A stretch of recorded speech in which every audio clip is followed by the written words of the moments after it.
on pouvait être amené à faire la guerre en Ukraine. Ouais, mettre des troupes. Exactement, il met des troupes. C'est-à-dire, on passait du stade d'appui logistique qui est à la limite, il faut reconnaître, on est à la limite de ce qui peut se faire en appui, pour passer carrément dans la co-belligérance. Et c'est pas du tout la même chose. À tout point de vue, lorsqu'on parle de belligérance, de déclaration de guerre, parce que pour envoyer des troupes pour faire la guerre, c'est une déclaration de guerre.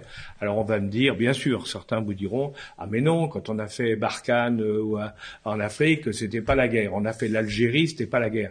Oui, mais là, c'est une véritable guerre qui est en cours. Où on rentre dans une véritable guerre, la guerre entre la Russie et l'Ukraine. Si on mettait des troupes sur le terrain, on rentre en guerre contre la Russie.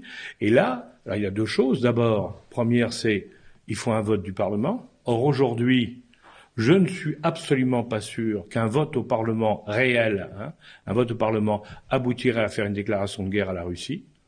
Je pense que le président est minoritaire pour pouvoir faire ça. Et le deuxième élément, c'est faire la guerre, d'accord, mais est-ce qu'on a les moyens de faire la guerre? Parce que c'est facile de dire on va envoyer des troupes, mais quel type de troupes? À partir du moment où on est sur le terrain et on fait de l'appui technique, à quel moment on franchit la limite, à quel moment on devient, on rentre réellement dans la guerre.